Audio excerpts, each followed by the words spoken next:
가정에 아버지가 계시다는 것이 아무런 의미가 없을 수 없고, 배우자가 있다는 것도 아무런 의미가 없을 수 없습니다. 실제로 아버지가 있으면 아버지는 가정을 여러 면에서 책임을 지고 자녀들을 보호합니다. 그래서 아버지가 있으면 경제적으로 또 심리적으로 정서적으로 안정감을 느끼고 또 필요를 채움을 받습니다. 그런 아버지의 존재가 가족에게 아무런 의미가 없을 수는 없습니다.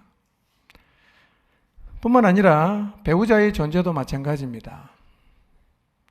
요즘에는 남편과 아내가 해야 하는 이 역할의 경계가 많이 무너졌지만, 그래도 남편과 아내의 존재가 서로에게 의미 없을 수는 없습니다.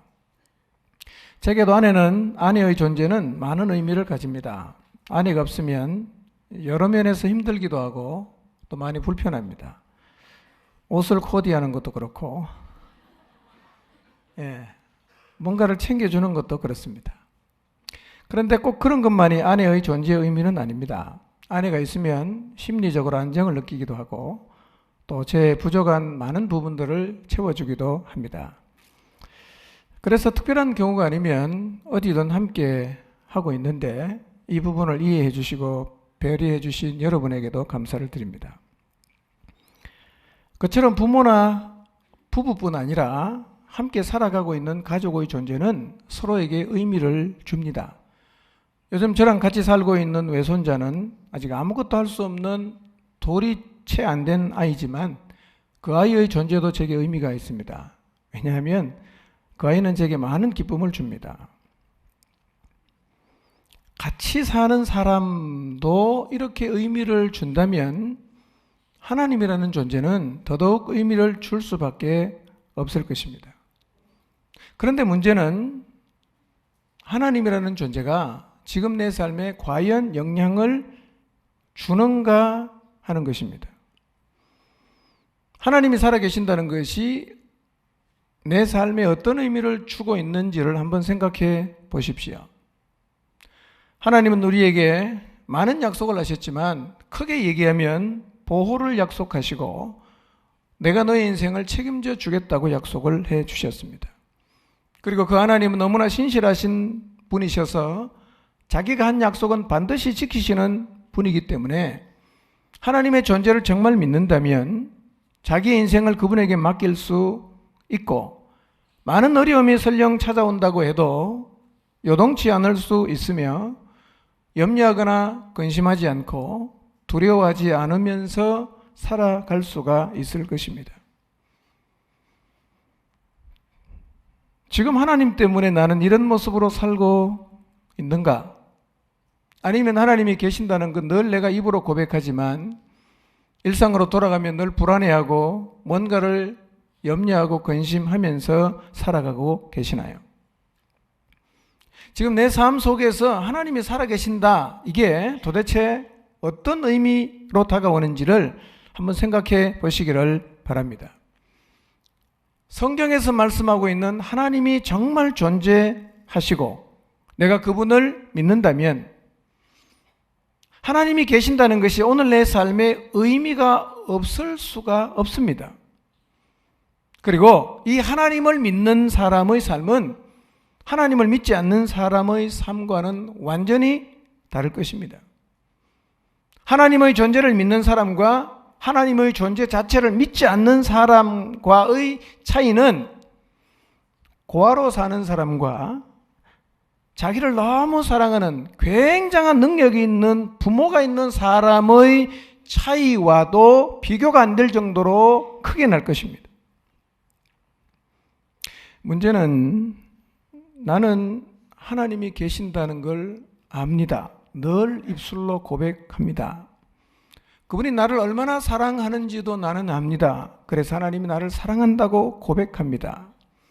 그런데 문제는 그 하나님이 내 삶에 별다른 의미를 주지 않고 있어요. 이걸 어떻게 설명해야 됩니까? 하나님이 존재한다는 걸 믿는데 하나님이 내 삶에 아무런 영향이 없다. 그렇다면 이런 질문부터 해봐야 됩니다. 내가 하나님의 존재를 진짜 믿고 있는가? 이 질문부터 해봐야 됩니다. 오늘 우리 모두가 다시 한번 이 사실 앞에 직면해 보았으면 합니다. 만약에 내가 신앙생활을 한다고 하면서 하나님이 안 계신 것처럼 내 삶에서 하나님의 영향을 전혀 받지 않고 있다면 하나님의 존재에 대한 내 믿음에 문제가 생겼을 가능성이 있습니다. 여러분, 하나님을 한번 생각해 보십시오. 하나님이라는 존재를 한번 생각해 보십시오.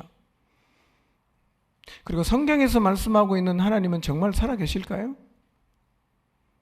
저는 성경을 읽을 때마다 놀라는 게 뭐냐면 이런 하나님이 살아계신다면 이건 정말 대단한 일이다. 이건 너무나 엄청난 일이다.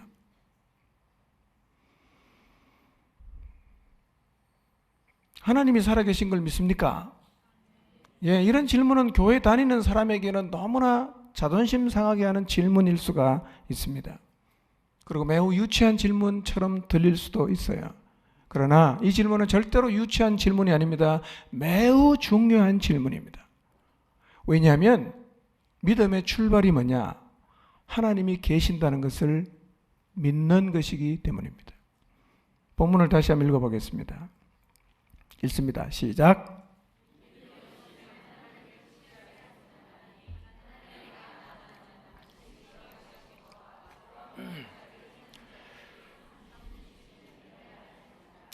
자, 우리가 하나님을 기쁘시게 하려고 하면 뭐가 필요하냐면 믿음이 필요해요. 그런데 하나님을 기쁘시게 하는 믿음이 어떤 믿음인지를 오늘 읽은 본문은 아주 구체적으로 언급을 하고 있는데, 자, 이 본문을 덮어놓고 우리가 한번 생각해 보면 하나님을 기쁘시게 하는 정도의 믿음이라고 하면 뭔가 좀 대단해야 될 것 같은 생각이 들지 않습니까? 보통 믿음을 가지고 우리가 하나님을 기쁘시게 할 수 있겠어요? 그래서 우리는 하나님을 기쁘게 하는 믿음 하면 산을 옮길 정도의 큰 믿음이든지 아니면 예수님을 믿지 않는 가정에 내가 혼자 먼저 예수님을 믿고 나서 온 가족을 다 예수님을 믿게 해버린 대단한 믿음이든지 아니면 정말 힘이 들고 어려운 상황에서도 낙심하지 않을 뿐만 아니라 그 상황들 속에서 하나님께 감사하며 살아가든지 아니면 모진 핍박과 비난에도 굴하지 않고 자기 자신의 믿음을 끝까지 지켜나가는 정도가 되면 그 정도 믿음이면 하나님을 기쁘시게 할 수 있겠다라는 생각을 할 것입니다. 그런데 오늘 본문의 말씀에서 하나님을 기쁘시게 하는 믿음이 뭔지를 설명하는데 사실은 너무 의외입니다. 왜냐하면 히브리서 11장 6절에서 하나님을 기쁘시게 하는 믿음이 뭐냐? 겨우 하나님이 계신다는 것을 믿는 것이라고 얘기하는 거예요. 그러니까 하나님을 기쁘시게 하는 믿음의 수준이 너무 얕아 보입니다. 너무 초보적인 것처럼 보인단 말이에요. 여러분 생각해 보세요. 하나님이 계시다는 정도의 믿음이 하나님을 기쁘시게 할 수 있다면 교회 나오는 사람 중에 하나님을 기쁘시게 못할 사람이 있겠습니까? 여러분도 생각하기를 그 정도라면 나도 이미 하나님을 기쁘시게 할 수 있겠다라고 생각할 수 있어요. 뿐만 아니라 이런 정도의 믿음이 하나님을 기쁘시게 할 수 있다면 교회에 안 나오는 사람 중에도 이 정도 믿음은 가진 사람이 있을 것 같아요. 과장해서 드리는 말씀이 아니고 실제로 교회에 나오진 않지만 나는 하나님은 믿는다 라고 말하는 사람을 많이 볼 수 있지 않습니까? 저도 그런 사람 많이 만나봤어요. 자기는 교회는 안 나가지만 하나님은 믿는다고. 아마 여러분도 이런 사람을 보신 적이 있을 거예요. 그러면 교회도 안 나오면서 하나님이 계신다는 걸 믿는다는 그 정도의 믿음이 진짜 하나님을 기쁘시게 할 수 있겠어요?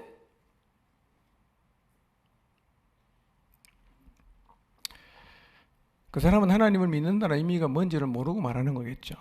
자, 보세요. 하나님이 계신다는 것을 믿는다는 의미가 뭔지를 제가 좀 설명을 하겠습니다.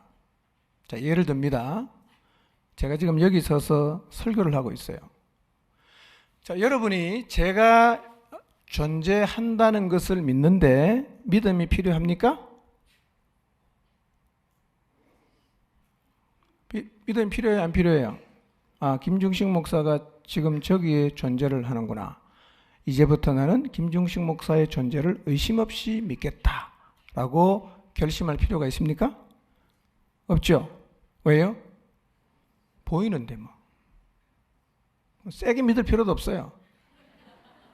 그거는 믿음이 필요하질 않아요. 자, 그럼 옆에 누가 앉아 있는지 한번 보시길 바랍니다. 혹시 눈이 꺼풀이 좀 힘이 떨어지면 한번 좀 찔러주시고. 네. 자, 지금 여러분 옆에 앉아 있는 분이 존재하고 있다는 사실을 한번 믿어보시길 바랍니다. 믿어집니까? 잘 안 믿어지면 세게 믿으십시오. 믿습니다. 자, 여러분 앞에 서 있는 저의 존재나 여러분 곁에 앉아 있는 분의 존재를 믿는 데는 믿음이 필요하지 않습니다. 왜냐하면 보이니까요. 자, 그럼 이건 어떤지 한번 생각해 보십시오. 2년 후에 아들을 얻으리라. 2년 후에 아들을 얻으리라. 자, 여기에 믿음이 필요합니까? 안 필요합니까? 필요합니다. 왜 그렇습니까? 볼 수 없고 나타나지 않았습니다. 그러니까 보이지 않고 나타나지 않은 사실을 받아들이려고 하면 뭐가 필요합니까? 믿음이 필요하지요. 자, 옆에 다시 한번 보십시오. 자, 이번에는 여러분 옆에 하나님이 계시는지 한번 보시길 바랍니다. 하나님 계십니까? 너무 대단한 분이세요. 세상을 창조하신 분이고 나를 만드신 분이십니다. 자, 그 하나님이 여러분 옆에 계십니다. 보이십니까? 안 보이죠? 계신다는 게 믿어집니까? 이건 뭐가 필요해요? 믿음이 필요해요. 분명히 계시긴 해도 내 눈에 안 보이기 때문에 보이지 않는 분은 뭘로 볼 수 있는 거예요? 믿음으로만 볼 수 있는 거예요. 왜 하나님이 계신 것을 믿는데 믿음이 필요하냐면 하나님이 보여요, 안 보여요? 안 보여요. 안 보이는 분을 계신다고 믿으려고 하니까 뭐가 필요해요? 믿음이 필요하다는 거예요.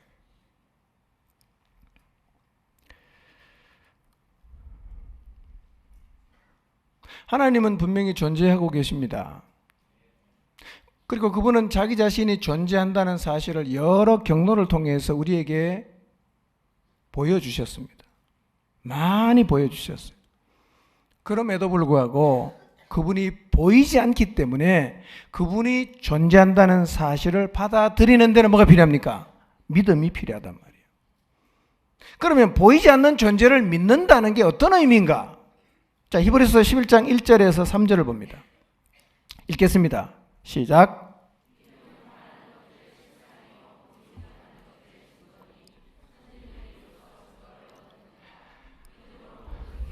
하나님의 말씀으로 지어진 줄을 우리가 아나니 보이는 것은 나타난 것으로 말미암아 된 것이 아니니라. 1절을 읽어보면 알 듯 모를 듯 저게 무슨 얘기인가 라는 생각이 드시는 분도 있고 성령이 충만해서 바로 이해하시는 분도 계실 겁니다. 자, 믿음을 뭐라고 설명합니까? 바라는 것들의 실상이다. 이게 뭔 말입니까? 자, 옆에 사람에게 설명해 주시기 바랍니다. 바라는 것들의 실상이다. 이게 뭔 얘기죠? 자, 이런 얘기입니다. 네, 그만 설명하시고. 믿음이 뭐냐면 내가 바라고 있는 것들의 실체가 있다는 것을 확신하는 거예요. 믿음이 뭐라고요? 내가 바라고 있는 것들의 실체가 실제로 존재하고 있다라고 확신하는 것이 믿음이에요. 근데 바라는 것들이 보입니까? 안 보입니까? 안 보이는 거죠. 보이진 않지만 하나님의 말씀을 통해서 바라고 있는 것들의 실체가 있다는 것을 확신하는 게 믿음이에요. 자, 그러면 우리가 바라는 게 뭐가 있어요? 바라는 게 뭐가 있어요? 하나님이 갚아주신다. 하나님이 상 주신다. 부활한다. 죽음 저편의 세계, 영생의 세계가 존재한다. 이런 것들은 다 뭡니까? 우리가 바라고 있는 것들이에요. 근데 믿음이 뭐냐면 우리가 바라고 있는 이런 것들이 실제적으로 존재하고 있다고 뭐 하는 거? 확신하는 게 이게 믿는 거란 말이에요. 그러면 이 정도의 믿음만 있다고 한번 가정합시다. 이 정도의 내가 믿음을 갖고 있어요. 바라는 것들이 존재하고 있다라는 믿음을 갖고 있어요. 그러면 하나님이 갚아주는 것이 반드시 그렇게 된다라고 믿으면 우리가 어떻게 살겠어요? 하나님의 갚으심을 기대하고 살아갈 수가 있어요. 자, 그 다음에 두 번째로 믿음을 뭐라고 설명합니까? 보지 못하는 것들의 증거다. 두 번째로 믿음이 뭐냐면 믿음은 보이지 않는 것들이 존재한다는 증거를 가지고 있는 거예요. 이게 믿음이에요. 뒤집어 말하면 이런 거예요. 믿음을 가지면 보이지 않는 것들이 존재하고 있다는 증거를 갖고 있는 거하고 똑같은 거예요. 확실히 존재한다는 증거를 내가 갖고 있어. 그게 뭡니까? 그게 믿음이에요. 여기서 보이지 않는다는 것은 뭐냐면 아직은 보여지지 않는 사건인데 종말이 되면 나타날 사건을 가르칩니다. 그게 뭐냐? 자, 지금은 안 보이지만 종말이 되면 나타나게 될 사건이 있습니다. 뭘까요? 주님이 재림하십니다. 주님이 세상을 심판하십니다. 그리고 안 믿으면 지옥 가고 예수님 믿으면 천국 가죠. 지금 보입니까? 안 보입니까? 보이진 않지만 미래에 반드시 나타날 일들인데 이런 미래의 사건들, 보이지 않는 것들이 존재한다는 증거를 갖고 있는 것이 뭐라고요? 이게 믿음이에요. 믿음. 그리고 이런 것들을 믿는다는 말은 우리가 바라고 있는 것들을 주시고 보이지 않는 것들이 존재한다고 약속하신 분이 있습니다. 누굽니까? 하나님이에요. 우리가 바라는 실체에 대해서 약속을 주시고 보이지 않는 것들이 있다라고 우리에게 말씀하신 분이 계시는데 그분이 누구냐면 하나님이에요. 그래서 믿음은 이런 약속을 주신 하나님이 계신다는 것을 믿는 거예요. 그리고 믿음은 사실은 여기에서 출발합니다. 2절을 보세요. 2절 한번 좀 띄워줄 수 있나요? 2절 읽읍시다. 시작. 선진들이 이로써 증거를 얻어내니라. 이런 말입니다. 옛 사람들도 우리 앞서 살았던 사람들도 이 믿음으로 하나님의 인정을 받았다는 거예요. 바라는 것들의 실체가 존재하고 있다는 확신을 가지고 보지 못하는 것들이 존재한다는 증거를 가졌던 이 믿음으로 우리 앞서 살았던 믿음의 선진들이 누구 인정을 받았어요? 하나님의 인정을 받았다는 거예요. 3절을 봅니다. 3절 여러분 눈으로 보고 귀로는 제 얘기를 들으시기 바랍니다. 그래서 믿음은 뭐냐? 하나님의 창조를 믿는 것인데 이런 얘기입니다. 우리 눈에 보이는 것은 우리 눈에 보이는 게죠? 하늘도 보이고 땅도 보이고 나무도 보이고 다 보이잖아요. 우리 눈에 보이는 것은 보이지 않는 것에서 나왔다는 것을 아는 거예요. 그럼 보이는 세계가 보이지 않는 것에서 나왔다는 얘기는 뭔 얘기입니까? 우리 눈으로 볼 수 있는 이 세계는 지금 볼 수 없지만 보이지 않는 하나님에 의해서 만들어졌다는 것을 믿는 게 뭐라는 거예요? 그게 믿음이라는 거예요. 예. 어렵습니까? 예. 자, 근데요, 구약시대에 믿음을 가지고 살았던 사람들의 이야기를 다는 아니지만 모아서 기록하고 있는 책이 히브리서 11장이에요. 히브리서 11장에 보면 하나님에게 인정을 받은 믿음을 가진 사람들의 이야기를 쭉 적었는데 그들이 하나님에게 인정을 받은 믿음이 뭐냐면 하나님이 계신다는 것을 믿는 믿음이었어요. 자, 우리가 생각할 때 하나님을 믿는 믿음, 그건 뭘 그렇게 대단한가? 그거는 누구라도 다 믿을 수 있는 것이다 라고 생각할지 모르지만요, 히브리서 11장 읽어보면 하나님을 믿는 정도의 믿음을 가졌던 사람들의 삶을 보면 너무 대단해요. 보통 사람이 흉내낼 수 없는 삶을 살았습니다. 엄청난 삶을 살았습니다. 많은 사람 중에 한 2명만 확인해 보겠습니다. 하나님이 계신다는 것을 믿는 믿음이 그들의 삶에 어떤 영향을 주었는가 하면 11장 7절, 히브리서 11장 7절을 한번 보겠습니다. 읽겠습니다. 시작.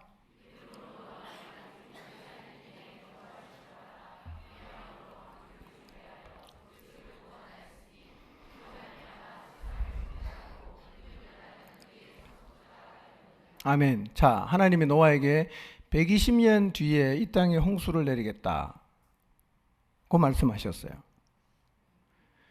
120년 뒤에 하나님이 세상을 물로 심판한다. 이거를 경고로 받아들이는 게 쉬운 문제는 아닙니다. 그런데 이 경고를 받아들이려고 하면 뭐가 필요하냐면, 지금 내게 이 말씀을 하시는 하나님이 살아계신다는 믿음만 확실하면 120년 뒤의 일도 받을 수 있어요. 그래서 노아는요, 보이지 않지만 살아계신 하나님을 믿었기 때문에 하나님이 120년 뒤에 일어날 이 일을 경고했지만 이 경고가 노아에게는 너무나 크게 들렸어요. 그래서 120년 동안 방주를 짓는데 사람들이 가면서 욕하고 오면서 욕합니다. 미쳤다. 저거 왜 짓냐. 1년도 아니고 2년도 아니고 120년 동안. 그 많은 사람들의 비난과 조롱이 있었지만 이 노아가 굴하지 않고 상관하지 않고 120년 동안 방주를 지을 수 있었던 이유가 뭐였겠어요? 120년 뒤에 이 땅을 물로 심판하겠다고 말씀하신 하나님이 지금 살아계신다는 사실을 믿었기 때문입니다. 만약에 오늘 우리도 하나님이 하신 말씀의 실체를 볼 수는 없지만 종말에 나타날 사건들, 심판과 천국과 지옥을 믿는다면 우리도 노아처럼 사람들이 뭐라고 하든지 간에 그 하나님 말씀을 붙잡고 살아가는 삶을 사는 것은 충분히 가능합니다. 왜 못 가냐? 우리에게 말씀하신 하나님의 존재가 희미해지니까 그 말씀도 같이 희미해지는 거예요. 하나님의 존재를 향한 흔들리지 않는 믿음만 있으면 그분이 하신 말씀이 무엇이든지 간에 우리가 순종하면서 하는 게 가능하단 말이에요. 그러니까 하나님이 계신 것을 믿는 믿음은 유치한 믿음이 아니라 사실은 우리의 믿음의 선진들 기적 같은 일을 행하면서 우와, 사람이 어떻게 저렇게 살 수 있어 라고 생각한 사람들이 가졌던 믿음이 다 그 정도밖에 안 돼요. 뭡니까? 하나님은 지금 살아 계신다, 이 믿음이었어요. 오늘 여러분 하나님이 살아 계신다는 믿음을 한번 가져보세요. 여러분도 히브리서 11장에 나오는 믿음의 선진들처럼 살아가는 게 충분히 가능합니다. 아멘입니까? 가능하죠. 그분 살아계시는데. 보이기만 하면 엄청난 일이 벌어질 거예요. 안 보이기 때문에 믿음이 필요한 거예요. 보이지 않지만 인식해야 됩니다. 보이지 않지만 느껴야 됩니다. 보이지 않지만 믿어야 됩니다. 그래야 그리스도인다운 삶을 사는 게 가능해집니다. 여러분 생각해 보세요. 살아있는 대통령의 말을 무시할 수 있습니까? 보이는 회사 사장의 말을 직원이 무시할 수 있습니까? 보이는 권력자의 말과 힘을 가진 사람이 내 눈에 보이면 우리가 그 사람 말은 절대로 무시를 못합니다. 그런데 만약에 우리가 믿음의 눈을 가지고 보이진 않지만 그 엄청나고 놀라우신 창조주 되시는 하나님이 살아계신다는 것을 믿는다면 우리가 어떻게 그분의 말을 무시할 수 있겠어요? 우리가 어떻게 그분의 말에 순종하지 않을 수가 있겠습니까? 그러니 하나님이 살아계신다는 믿음만 가져도 우리도 노아처럼 사는 게 가능하단 말이에요. 믿습니까? 가능하죠. 왜 못 사냐? 사실은 우리는 그것도 잘 안 믿는단 말이에요. 하나님이 살아계신 게 오락가락해요. 내 옆에 눈에 보이는 이 사람보다도 하나님이라는 존재가 내게 더 의미가 없다는 얘기는 뭐냐? 그분의 존재에 대해서 우리가 희미해졌다는 얘기입니다. 하나님 정말 살아계시나요? 정말입니까? 삶으로 보여줘야 됩니다. 삶으로.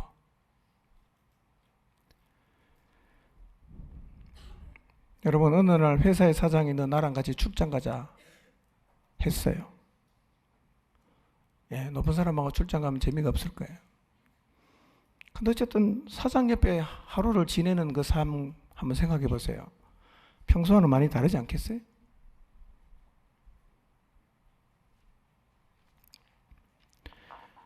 아브라함도 그런 믿음을 갖고 있었어. 자, 11장 8절에서 12절을 같이 읽겠습니다. 시작.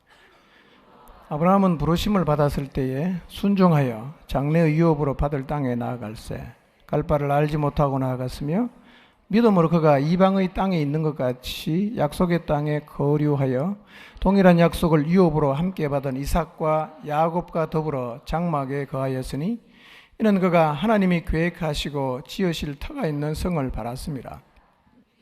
사라 자신도 나이가 많아 단산하였으나 잉태할 수 있는 힘을 얻었으니 이는 약속하신 일을 미쁘신 줄 알았습니다. 이러므로 죽은 자와 같은 한 사람으로 말미암아 하늘의 허다한 별과 또 해변의 무수한 모래와 같이 많은 후손이 생육하였느니라. 아브라함도 하나님이 살아계신다는 걸 믿었습니다.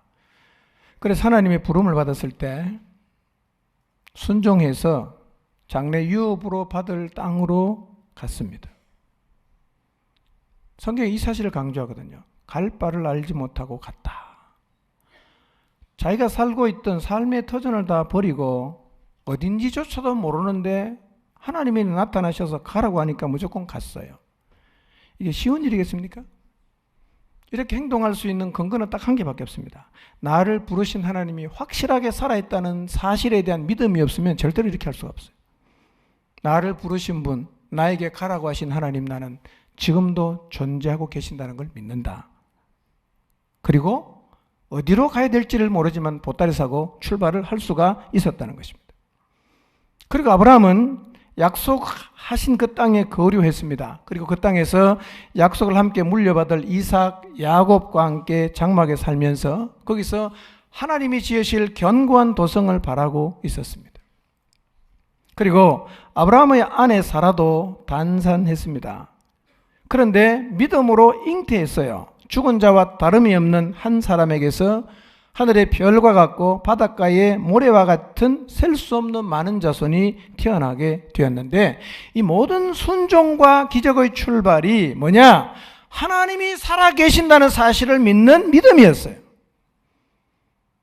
오늘 우리도 하나님이 살아계신다는 사실, 그리고 하나님이 어떤 분이냐? 성경에 기록되어진 하나님이 그 하나님이다 라는 믿음이 우리 안에 확실히 있다면 우리도 노아처럼 아브라함처럼 하나님이 우리 인생 가운데 황당해 보이는 말씀을 하셔도 순종할 수 있습니다.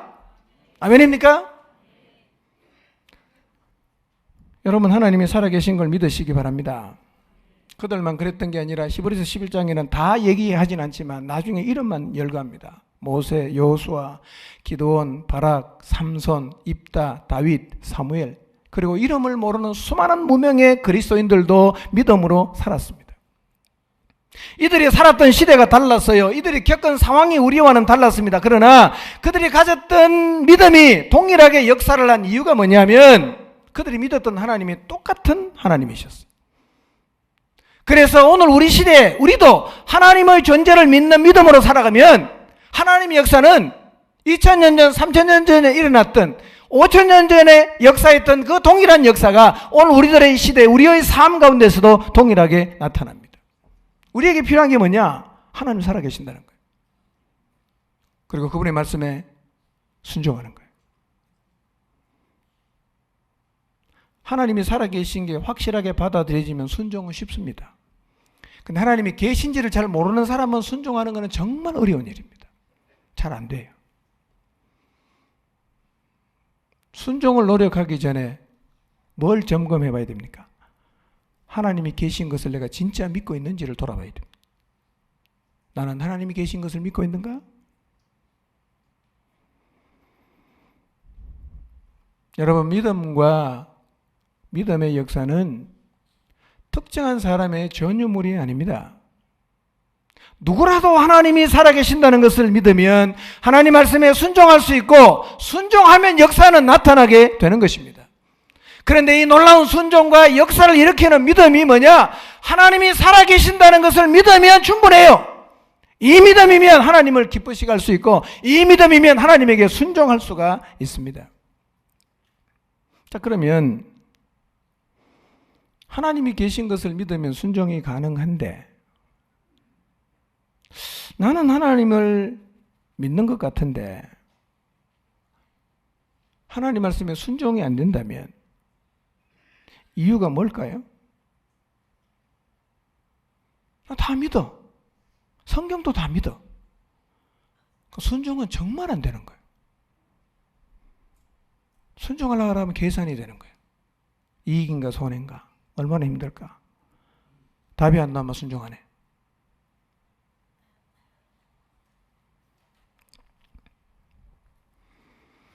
내가 믿는다고 말하면서도 하나님 앞에 순종하지 않고, 그래서 그리스도인으로 수십 년을 살면서도 하나님이 하셨습니다 라는 고백과 간증을 한 번도 할 수가 없었다면, 나는 과연 지금 하나님이 살아계신다는 것을 믿고 있는지를 돌아볼 필요가 있습니다. 저는 오늘 여러분 모두가 나는 지금 하나님이 살아계심을 믿고 있는가라는 질문 앞에 서 보시기를 바랍니다. 신앙의 행위로 얼버무리려 하지 말고 정직하게 나는 하나님이 계신다는 사실을 믿고 있는지를 돌아보시기를 바랍니다. 우리는 하나님이 계신 증거, 예수님이 하나님이신 증거에 대해서 이미 많이 상고했습니다. 그 말씀들을 또 올리시면서 다시 나를 창조하신 하나님 앞에 한번 서 보시기를 바랍니다. 그리고 그 하나님이 지금도 살아 계신다는 사실을 여러분의 마음에 새기시기를 바랍니다. 그분은 반드시 다시 오십니다. 그날이 오면 그분은 말씀하신 대로 세상을 심판하십니다. 믿지 않는 사람은 여러분의 부모도, 여러분의 자식도, 여러분의 형제도 다 심판의 자리에 가야 됩니다. 오진 않았지만 그 일이 일어난다고 우리가 믿는다면,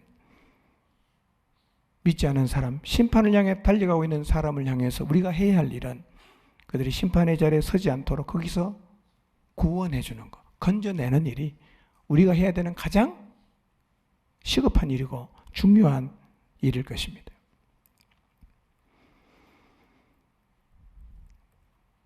근데 우리가 한 가지 좀 생각해 보아야 할 부분이 있습니다. 그게 뭐냐면 하나님의 존재 양태입니다. 하나님이 어떻게 존재하시는가? 하나님의 존재 양태는 우리와는 좀 달라요. 그래서 하나님은 어떻게 존재하시는가? 하나님은 삼위일체로 존재하십니다. 삼위일체로 존재하십니다. 이 삼위일체는 설명하기가 어렵습니다. 왜냐하면 세상에는 이렇게 삼위일체라는 인격을 가진 존재는 하나도 없어요. 그러니 제가 아무리 잘 설명을 해도 이런 인격을 가진 존재가 없기 때문에 완전히 이해하고 받아들이는 것은 사실은 불가능한 일일 것입니다. 그럼에도 불구하고 우리가 하나님이 삼위일체로 존재하신다는 것을 알아야 하는 이유는, 이것을 알아야 하나님이라는 존재가 우리의 삶에 미치는 영향, 하나님이 계신다는 것의 의미가 무엇인지를 좀 더 구체적으로 알 수 있기 때문입니다.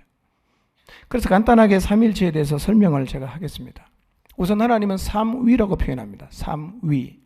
삼위라는 말은 성부, 성자, 성령, 세 분이라는 얘기입니다. 세 위로 존재를 하십니다. 성부, 성자, 성령 세 위는 서로 달라요. 다른 분이에요. 그런데 이 세 분이 한 분이에요. 그런 게 어딨냐? 그런 게 어딨냐, 세상에. 세상에는 그런 게 없어요. 근데 하나님은 원래 그런 분이에요. 삼위일체 하나님을 이해하려고 하면 그분 앞에 가면, 아, 성경에서 우리가 삼위일체라고 말씀하신 것의 의미가 바로 저거였구나. 그날은 알겠지만 지금은 아무리 설명해도 우리는 정확하게 이해하기는 어렵습니다. 이것과 같아요. 영혼이 없는 동물이나 곤충에게 인간에게 있는 영혼을 아무리 많이 설명하고 인간이 하나님하고 교제한다는 것, 인간이 죽으면 천국에 간다는 사실을 아무리 설명해줘도 영혼이 없는 동물이나 곤충은 이해할 수가 없습니다. 그래서 동물이나 곤충에게 인간을 설명하려고 하면 이렇게 설명을 하면 동물은 다만 아하 그런 존재가 있구나 라는 정도로 받아들일 뿐이지 완전히 이해하는 것은 어렵습니다. 그처럼 하나님이 삼위다. 그런데 이 세 분이 다른 분인데 그런데 똑같이 한 분이다 라는 말은 아무리 설명해도 우리가 다 이해하기는 어렵기 때문에 그냥 하나님은 그러신 분이다 라고 받아들여야 합니다. 받아들이시기 바랍니다. 하나님이 어떤 분이라고요? 삼위인데 하나예요. 세 분인데 한 분이라는 거예요. 자, 성부 하나님, 성자 하나님, 성령 하나님 세 분이 계세요. 하는 일이 다 달라. 근데 세 분은 몇 분이라고? 한 분이에요. 이런 게 있어요. 이런 게 있어요. 근데 누구만 그래요? 우리한테 적용시키면 안 됩니다. 이거는 누구만 그렇다? 하나님만 그래요. 자, 실제로 성부 하나님은 하신 일이 뭐냐? 아들을 세상에 보내셨어요. 그리고 십자가에서 죽으신 성자 하나님을 살렸어요. 이게 성부 하나님이 하신 일이에요. 그럼 성자 하나님은 뭘 하셨어요? 인간으로 세상에 오셨어요. 죽기까지 복종해서 십자가에서 죽으심으로 인간을 구원하는 하늘의 계획을 완성하셨어요. 그 다음 성령 하나님은 뭘 하셨습니까? 주님이 하늘나라로 올라가시고 열흘 만에, 그러니까 부활하신 지 50일 만에 이 땅에 오셔서 예수님 믿는 모든 사람 안에 거하시면서 그 사람들을 진리 가운데로 인도하고 나중에 변화받아서 주님 앞에 서는 자리까지 우리를 데리고 가는 일을 하시는 분이 성령 하나님이십니다. 자, 그럼 오늘은 하나님이 계신다는 의미를 우리가 살피고 있는데 그 중에 세 번째, 성령 하나님이 계신다는 의미가 실제로 우리의 삶에 어떻게 영향을 주는지를 제가 좀 설명하겠습니다.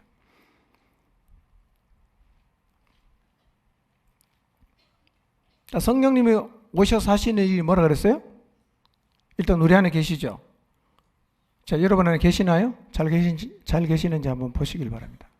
잘 계십니까? 네. 안 믿는 분 안에는 안 계십니다. 믿는 분 안에만 계세요. 계시면서 늘 그냥 소파에 그냥 거실에 소파에 앉아서 낮잠 주무시는 게 아니라 늘 깨어서 우리를 인도하시고 때로는 탄식도 하시고 때로는 근심도 하시고 때로는 슬프도 하시고 때로는 기쁘도 하시고 그러십니다. 감정이 있다는 얘기는 뭡니까? 인격이 있다는 겁니다. 인격이 있으니까 뭐가 가능하겠어요? 대화가 가능합니다. 교감이 됩니다. 교제가 돼요. 그분하고. 예. 이 성령 하나님이 계신다는 사실을 믿으시기를 바랍니다. 이 사실을 믿을 때 히브리서 11장에서 말씀하고 있는 믿음의 역사들 또 야, 저런 걸 어떻게 순종할 수 있나? 라고 생각이 되는 영역에서 순종하는 일이 가능해집니다. 영적 무장을 지속하면서 그리고 성령 하나님의 인도에 대해서 말씀을 나누면서 제 마음, 제가 내 안에 계시는 성령님을 늘 인식하고 있어요. 지금도. 네. 그런데 성령 하나님께서 내 안에 계신다는 사실을 인식하면서 제 삶에서 크고 작은 변화들이 많이 생겨났어요. 이 시간에는 성령 하나님이 계신다는 사실을 믿을 때 나타날 수 있는 일들 가운데 한 가지를 제가 좀 간증하려고 합니다. 한 달 전에 우리 공동체를 힘들게 하는 일이 있었습니다. 그것은 여러분이 잘 아시는 것처럼 여행을 가려다가 출발도 못하고 다시 돌아오는 일이었습니다. 21명의 성도가 종교개혁지 여행을 가려다가 사기를 당해서 인천공항에 발을 딛고 다시 돌아오는 일이 있었습니다. 사실은 이런 일은 보통 일이 아니죠. 굉장한 파열음과 불평이 생겨날 수 있는 심각한 문제가 될 수도 있는 일이었습니다. 목사가 영성이 떨어져서 혹은 기도를 하지 않아서 그런 일이 생겼다고 말할 수도 있고 또 이런저런 문제를 제기할 수 있는 상황이었지만 감사하게도 여행을 하지 못하고 돌아온 분들도 또 나머지 모든 성도들도 그런 시각을 갖지 않으셨고, 그래서 어려운 일을 겪은 그 순간에도 공동체가 무리바와 마사가 되지 않았습니다. 그리고 요동하지 않았습니다. 그리고 한 달을 지나는 동안 모든 성도들이 이 문제에 대해서 함구했습니다. 그래서 이 문제가 우리 공동체의 이슈가 되지 않았습니다. 모두 기도하면서 여전히 교회의 사명에 충실하면서 한 달을 보냈습니다. 이런 일이 일어나면 사단이 이어서 공동체에 뭘 던지느냐면 불화살 정도가 아니라 폭탄을 던집니다. 이 터지면 교회는 아무것도 아닌데 굉장히 시끄러질 수 있어요. 안 터졌어요, 근데. 터지질 않았습니다. 제가 목회를 하면서 하나님 앞에서 늘 가지고 있는 소신 중에 하나가 뭐냐면, 교회 공동체의 이슈는 언제나 주님이 주신 사명인 영혼을 세우는 것에 있어야지 다른 것이 이슈가 되면 교회는 그때부터 주저앉습니다. 저는 여러분도 이것은 평생 신앙생활하면서 꼭 기억해 주시기를 바랍니다. 교회의 이슈는 하나님이 주신 사명이 늘 이슈가 돼야지 돈이나 사람이나 사건이 이슈가 되면 그때부터 교회는 굉장히 힘들어지게 됩니다. 영적으로 주저앉게 돼 있어요. 문제가 터진 그날부터 해결을 하는 한 달의 기간 동안 제 마음이 참 무거웠습니다. 무엇보다도 이번 종교개혁지 순례는 비교적 연세가 드신 분이 많이 참가를 했기 때문에 해마다 가던 것도 아니고 평생 한 번 가는 분도 계셨는데, 기대하고 떠난 여행을 하지 못한 것에 대한 실망했을 그분들과 또 기쁜 마음으로 보내드린 가족들 생각하면 마음이 참 무거웠습니다. 그리고 문제를 해결하는 과정도 만만치 않았습니다. 떼인 돈을 돌려받는 것이 현실적으로 불가능할 것이라는 얘기를 여러분들이 해주셨습니다. 그런데 이런 절망적인 상황에 있었지만, 그리고 내 안에 함께 출발했다가 돌아온 분들을 생각하면 늘 죄송한 마음은 있었지만 제 마음이 전혀 염려가 되질 않았어요. 정말 요동하질 않았어요. 이런 상황 속에서 제가 붙들었던 게 뭐냐면, 지금 우리 공동체를 진리 가운데로 인도하시고 계시는 성령 하나님이었어요. 하나님은 지금도 살아계신다. 그리고 우리를 인도하신다. 나는 지금밖에 모르지만 그분은 처음과 나중을 다 아시고 그분의 최선으로 인도하신다는 사실에 대해서 흔들리지 않는 믿음을 가졌습니다. 그리고 내가 지금은 다 이유를 알 수 없지만 길게 보면 반드시 이 일도 하나님이 선이 되게 하실 것이라는 것도 확신했습니다. 그래서 이런 과정을 지나면서 하나님이 받게 하시는 부분은 달게 받아야 된다. 그런 생각을 가졌습니다. 이 힘들어 보이는 상황에서 저를 요동치 않게 했던 믿음을 갖게 한 원동력이 뭐냐면 영적인 무장이었어요. 무장이 나를 적의 모든 공격에서 막아줬습니다. 영적 무장. 그래서 한 달을 보내면서 더 빈틈 없는 무장을 하려는 노력을 많이 했습니다. 공항에 갔다가 다시 돌아오면서 그때부터 제 안에 이런 마음이 있었어요. 제 안에 이 상심한 이분들의 마음을 좀 만져드려야 될 텐데 이거 어떻게 하면 될까? 아무리 생각해봐도 여행을 가려다가 못 갔으니까 여행을 가게 하는 게 이 사건을 가장 잘 수습할 수 있는 길이겠다. 뭐 이런 생각이 들고 그렇게 해야 다소라도 이분들의 마음을 좀 만질 수 있겠다 하는 생각을 했습니다. 돌아와서 여행과 선교지 방문을 동시에 할 수 있는 남아프리카 공화국으로 이분들을 모시고 가야겠다는 생각을 했습니다. 사건이 해결되지 않는 상황에서 남아공 가는 일을 진행하려고 하니까 항공권이나 숙소나 또 사파리를 예약할 하는데 다 한 달이나 두 달 전에 예약을 해야 갈 수 있어요. 그리고 예약하려고 하니까 돈을 줘야 돼. 떼인 돈도 많은데 돈을 또 줘야 되잖아. 그래서 많이 고민을 하다가 일단 일정을 7월로 미뤘습니다. 6월은 너무 바쁘니까 7월로 하자. 기도하면서 숙소도 예약하고 항공권도 일단 예약하고 발권도 했습니다. 근데 약속한 날짜에 돈이 안 들어왔어요. 그리고 빠른 시간 안에 수습될 기미가 잘 보이질 않았습니다. 이러다 보니까 두 가지 일이 얽히는 상황이 벌어졌어요. 돈도 못 받고 돈은 들어가고. 네. 문제가 좀 복잡해졌지만 근데 이상하리만큼 제 마음은 평안하고 요동하질 않았어요. 이유가 뭔가? 성령 하나님을 믿었어요. 그분의 인도를 확신했습니다. 그리고 12일 이후부터 문제의 해결을 위한 구체적인 노력을 시작하고 있었습니다. 그런데 13일 저녁에 여행을 가지 못했던 분 중에 두 분이 제게 찾아왔습니다. 그리고 이 문제가 해결이 안 되면 이 돈으로 남아공 여행을 가는데 사용해 달라고 하면서 1,000만 원을 헌금했어요.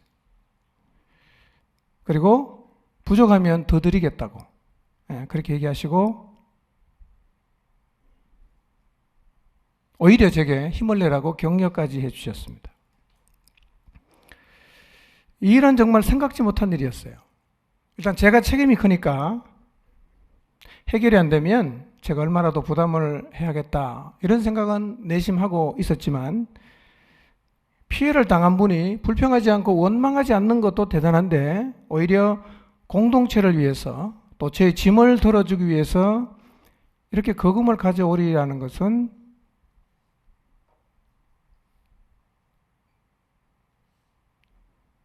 상상을 못한 일이었습니다. 너무 놀랐습니다. 그리고 저는 이 일을 통해서 참 많은 걸 배웠어요.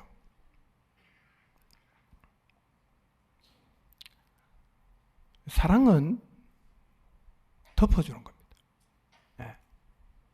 이게 사랑이구나.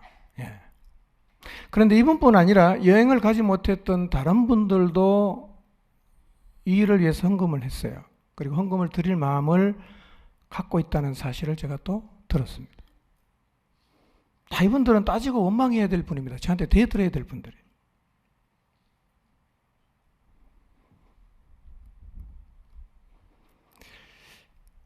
참 하나님께 감사를 드렸습니다. 그리고 이 일을 겪으면서 이것이 우리 공동체의 힘이구나. 그리고 영적으로 무장하고 말씀대로 살려고 했던 노력이 헛되지 않았다는 생각이 들어서 감사했습니다. 제가 이번에 사랑의 빚을 많이 졌습니다. 그리고 주님을 사랑하는 지체들로 인해서 힘을 많이 얻었습니다. 이 어려운 일을 통해서 하나님은 공동체 곳곳에 여전히 공동체를 사랑하고 온 마음을 다해서 섬기는 분들이 있다는 사실을 확인시켜 주셨습니다. 이 일이 있고 이틀 후에 저는 목요일 15일입니다. 사람들이 불가능하다고 이야기했던 문제가 기적같이 해결됐습니다. 6월 15일 날 피해를 보았던 천액을 통장으로 다 입금시켜 줬습니다. 하나님의 선하신 인도에 감사를 드렸습니다. 일이 진행된 후에 돌아보니까 하나님의 놀랍고 세심한 인도가 있었습니다. 문제가 생긴 후에 이런저런 계획을 가지고 있었지만 제가 미처 생각하지 못했던 부분들을 찾아내고 또 몸으로 뛰면서 이 일을 감당한 지체들을 통해서 하나님이 일하셨고 모든 사람이 불가능할 거라고 생각했던 문제를 해결할 수 있게 하셨습니다. 한마음으로 기도해 주신 공동체에도 감사를 드립니다. 결코 적지 않은 문제였지만 지금 우리의 자리가 무리바와 마사가 되지 않도록 믿음으로 대응해 주신 공동체 모든 지체들에게도 깊은 감사를 드립니다. 이스라엘의 역사를 보고 우리 시대의 교회를 보아도 원망과 불평과 부정적인 시각은 언제나 개인과 공동체를 무너뜨립니다. 내 마음속에 불평이 자꾸 생긴다, 원망이 많다, 자꾸 부정적으로 보게 된다는 것은 사실은 상황의 문제가 아니라 신앙의 문제입니다. 하나님을 믿으면 똑같은 상황이어도 불평하지 않고 원망하지 않고 내 앞에 펼쳐지는 상황을 부정적으로 보지 않는데, 이유가 뭐냐면 그 와중에도 하나님의 인도가 있다고 믿기 때문입니다. 그래서 믿음은 모든 상황 속에서 하나님을 바라보면서 그 상황을 긍정적으로 해석하는 것입니다. 그리고 지체들의 이런 시각이 공동체의 힘이요 저력이 됩니다. 이런 시각을 가진 지체가 있는 공동체는 절대로 무너지지 않을 것입니다. 하나님이 문제를 해결해 주신 것 너무 감사하지만 저는 하나님이 우리를 다른 방법으로도 인도하실 수 있었다고 생각합니다. 다르게 말하면 돈을 다 떼일 수도 있었다는 말이죠. 그러나 설령 그런 일이 일어난다고 해도 우리는 하나님을 믿고 하나님의 인도를 따라가야 합니다. 그래서 어떤 상황이 오든지 간에 불평과 원망이 없이 모든 상황을 긍정적으로 받고 요동치 않아야 합니다. 그렇게 할 수 있는 이유가 뭡니까? 하나님 나를 인도하시잖아. 변할 수 없는 사실이잖아. 내 앞에 어떤 일이 펼쳐져도 하나님이 지금 인도하고 있잖아. 그렇다면 불평하면 안 되죠. 그렇다면 원망하면 안 될 것입니다. 선이 되니까. 인자와 긍휼하심으로 우리 인생을 인도하시니까요. 모든 상황에서 요동치 않고 불평하지 않는 믿음의 출발이 무엇이냐? 하나님이 계신다는 거예요. 어떤 하나님? 성령 하나님이 계신다는 거예요. 이 믿음이 우리 안에 분명히 있으면 우리도 어떤 상황에 서더라도 요동치 않을 수가 있을 것입니다. 하나님이 계심을 믿었던 믿음의 선진들처럼 지금도 살아계셔서 우리의 삶을 인도하시는 성령님을 믿음으로 어떤 상황에 있더라도 요동치 않고 어떤 힘든 자리도 머리바와 맞사가 되지 않고 우리의 인생을 선한 길, 진리의 길로 인도하시는 성령님의 인도를 따라 남은 인생 살아가게 되시기를 주님의 이름으로 축원합니다. 기도하겠습니다.